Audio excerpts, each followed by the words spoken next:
Live from the Kennedy Greenhouse Studio, this is SGTV News 4. Welcome to Friday Morning Live. Coming up this morning, there's a lot going on in the South Carolina government. We have all the details. Also, a famous musical has come to Columbia. Find out how you can get tickets. And finally, a special performance here in the studio that you don't want to miss. We should have plenty of rain throughout the day today, but could that clear out for the weekend?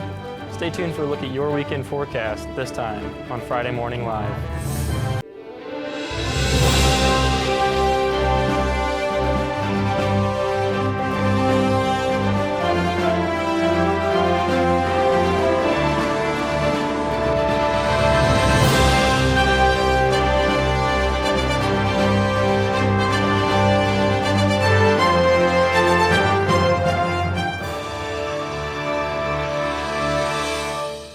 Good morning, Gamecocks. I'm Kaylee Olivas. And I'm Allie Catone. Thanks for joining us this morning.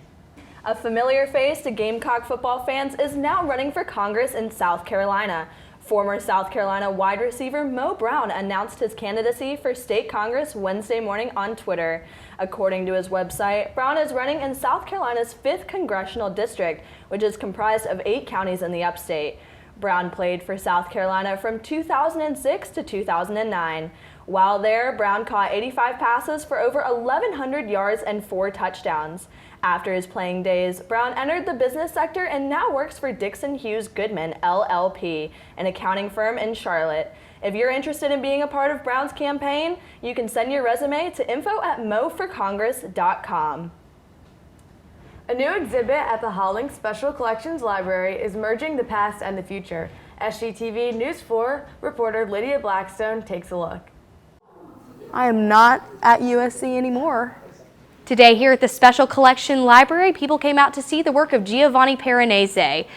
The event showcased 10 volumes of Piranesi's work, massive, oversized books full of etchings of Rome.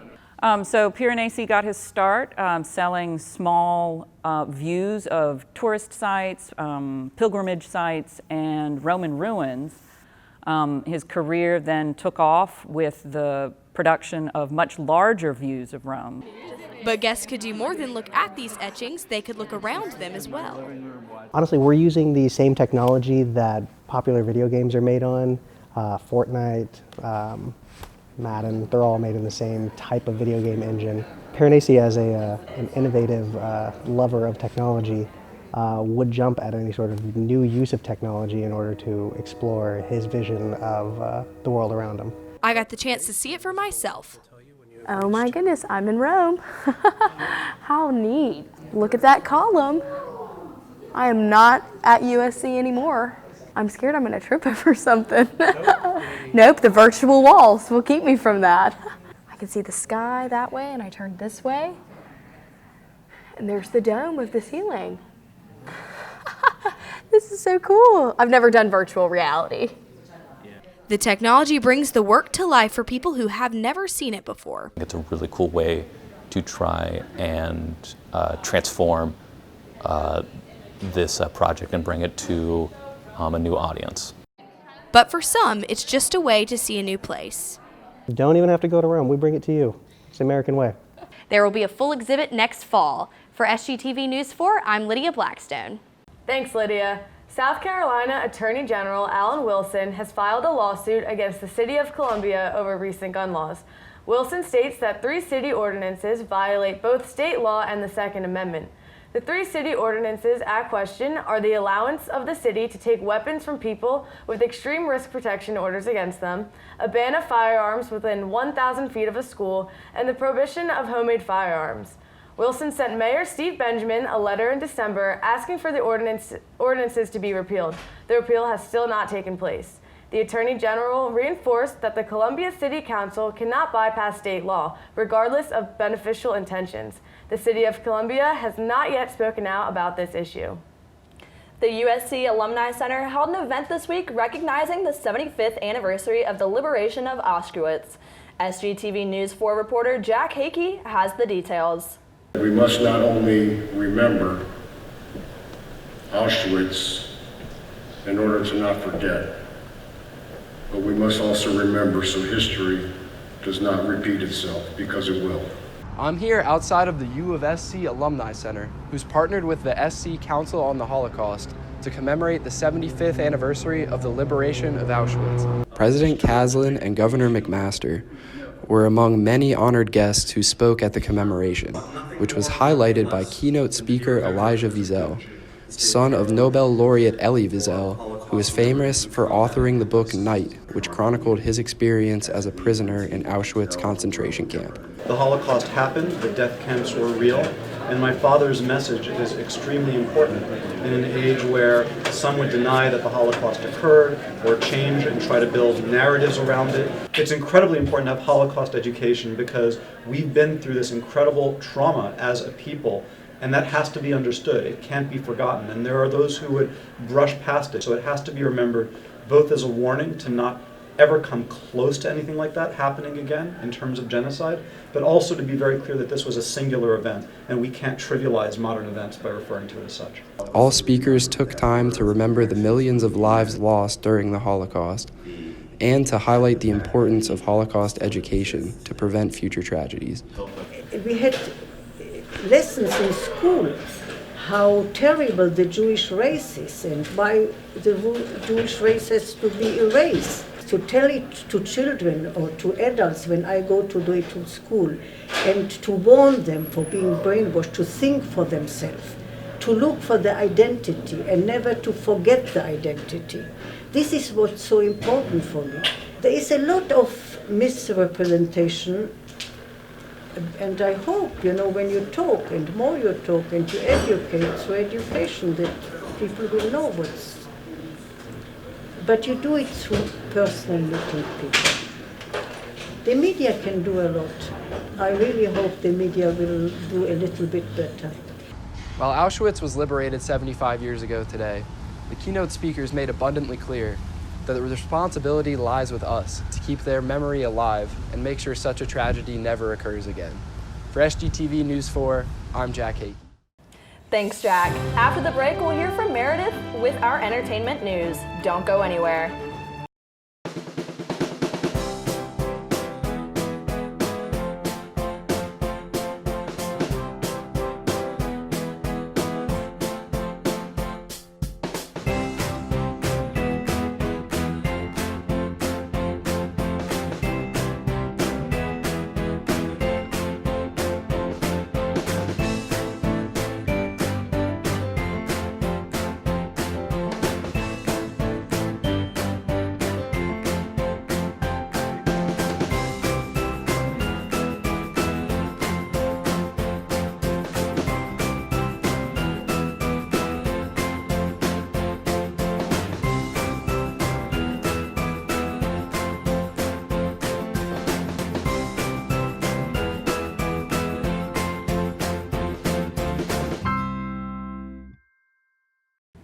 Welcome back to Friday Morning Live. We're here with Meredith McIntyre with some entertainment news. Thanks, Kaylee.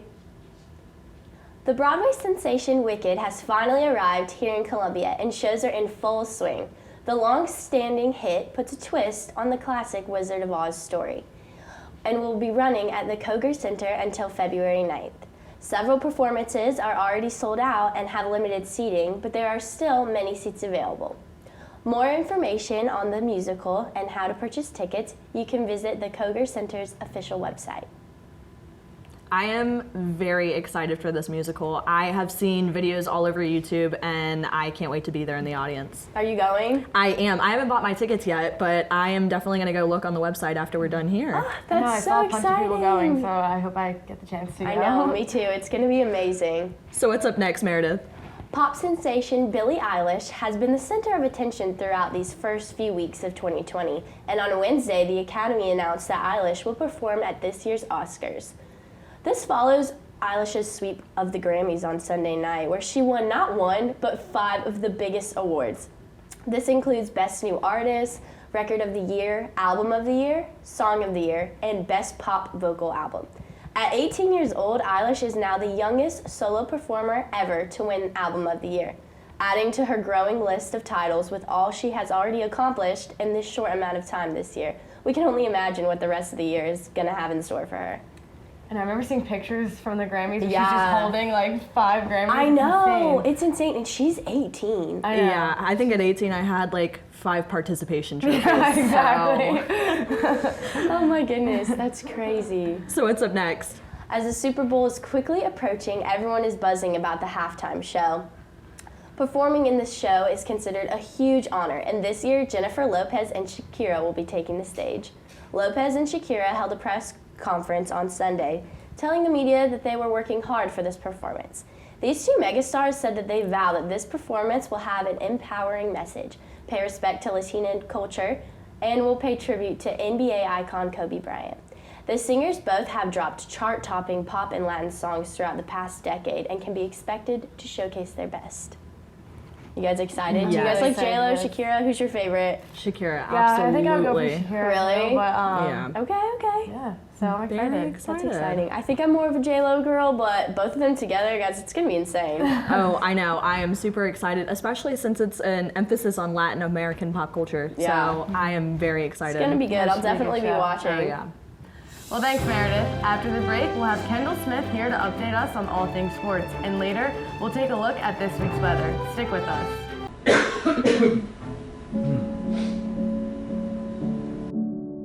Good morning and welcome to What's Going On. Welcome to Friday Morning Live.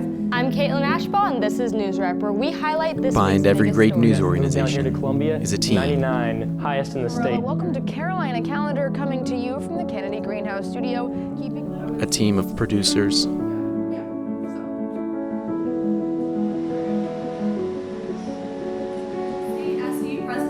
a team of anchors, 3-year-old Janelle Burton for armed robbery. Earlier this week, rumors stirred that President Caslin was looking to reporters, why they chose to participate in such a worthy cause. fall of 2022. But behind me, residents. It's one of the most well-known traditions on campus. From the Tiger Burn to playing the sand. but we're not just a team. This is like my life in the future. I know. Word now for the first day of fall. We're a family. I love game day. No one keeps you closer.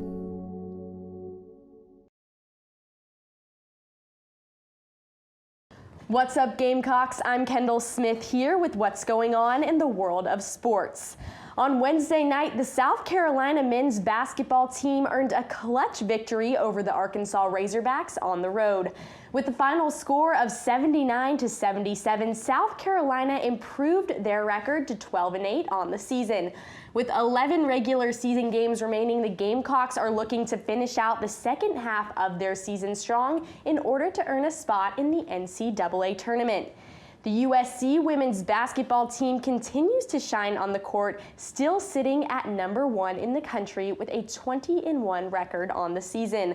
The Lady Gamecocks will take on the number 22 ranked Tennessee Volunteers at home on Sunday at 1 p.m. In a week from Monday, South Carolina will host the number 4 ranked 2016 national champion UConn Huskies at Colonial Life Arena. Last week, Greensboro, North Carolina hosted the 2020 U.S. Figure Skating National Championships, welcoming world-class figure skaters from across the country. The event lasted a full week and saw Alyssa Liu take the ladies' title while Nathan Chen earned his 4th straight men's title. Afterwards, the U.S. Figure Skating Association announced the competitors who will compete on behalf of the United States at the 2020 World Figure Skating Championships to be held from March 16th through March 22nd in Montreal. Don't forget, you guys, it is officially Super Bowl weekend. On Sunday, the Kansas City Chiefs take on the San Francisco 49ers at 6:30 on Fox. That's all I have for you guys this week. After the break, we'll hear from Bryce Glynn with your weekend weather, so stay close.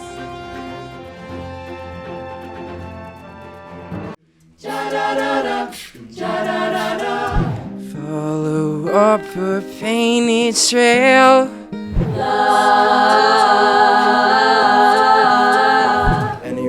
Every week, Been hit by a new performance.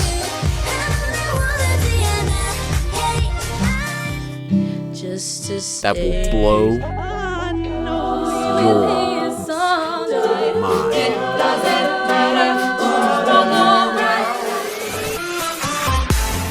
watching the Greenhouse Concert Series on SGTV News 4. Welcome back to Friday Morning Live. We're here with our meteorologist, Bryce. Bryce, it was cold this morning. Now it's raining. What's going on? Well, I can honestly say that we just got hit with a cold front, and that rain's not going anywhere for today. We're going to have a cold, rainy day throughout the day today, even into the evening, but that rain should clear out by Saturday, leaving us with just a cloudy Saturday. A dry start to the week should be on the way, starting Monday, or Sunday into Monday, and then that rain, unfortunately, will show back up again right after Monday.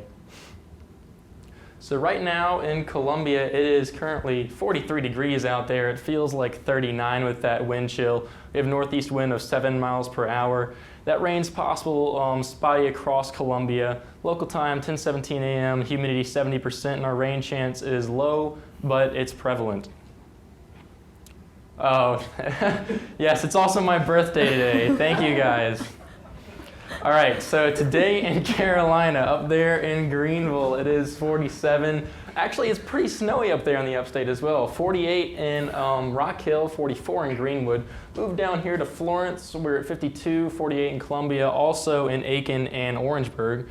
50 in Sumter. Along the coast here, a little bit warmer, 55 in Myrtle Beach, also 55 in Charleston, and 54 in Hilton Head. So for our weather planner this week, weather planner for today actually, I was saying it's pretty rainy and cloudy out there at 43 degrees today, 10 o'clock. This afternoon around 2, it'll be 48. That's when our high is going to roll around. It's still going to be rainy. That rain is very likely. And we're going to have some definite rain this evening at around 10 p.m. So for our weather this week, Friday, today it's going to be rainy, like I was saying, 48. Saturday, 56, mostly cloudy. Sunday, that's when that sun's going to come back out, warm up a little bit at 61. We're going to jump all the way up to 68 on Monday, mostly sunny. Tuesday, we're going to have that rain show back up, and Wednesday as well. It's a pretty big variety in weather. It is, yeah. And I didn't know the forecast called for your birthday, so happy birthday, Bryce. Thank you. You doing anything special? Just a few plans with some friends tonight, possibly. Awesome. Well, I hope you have a great 19th. No, thank you. And now, SGTV News 4 reporter Finn Carlin is with our special performer of the day. Finn? Thanks, Allie. I'm here with freshman Connor Cease, who's going to be playing us a song in a few moments. But first, I got to ask, Connor, what inspired you to start playing the guitar? I used to always watch my grandfather play the guitar. I always thought it was cool, and then one day when I was sitting in his living room and I saw it hanging on the wall, I picked it up and I figured I'd try it out, and ever since then I just kept playing. Okay, awesome. So how long have you been playing? 6 years now. I started in 2014. Okay, great. Can you tell us a little bit about what you're going to be playing for us today? I'm going to be playing Cherry Wine by Hosier. It's a cool song because it's a fingerstyle pattern, so it follows the melody of his singing. So. All right, well, sounds good to me. Let's hear it. Everyone give it up for Connor.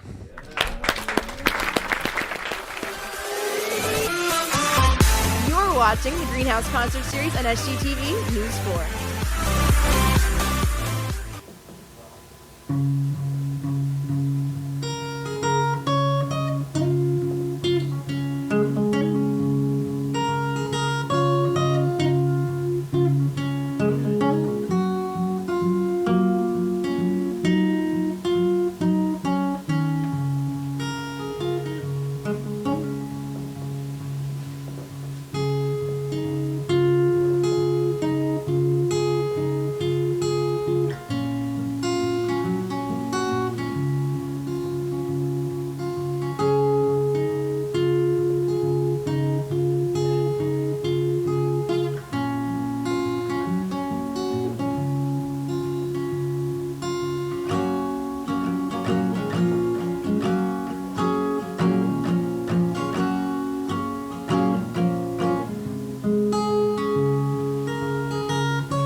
watching the Greenhouse Concert Series on SGTV News 4. Wow, such a beautiful performance. I know, that was a really great performance. It's really great that we were able to have him on. And his backstory, even better. Really touching and stuff. So, Yeah. good story. Well, that's a wrap on this week's episode of Friday Morning Live. Thanks for watching, Gamecocks. Make sure to follow us on Twitter at SGTV News 4 to keep up to date on all things USC. For SGTV News 4, I'm Allie Catone. And I'm Kaylee Olivas. Have a great weekend, Carolina. Forever to thee.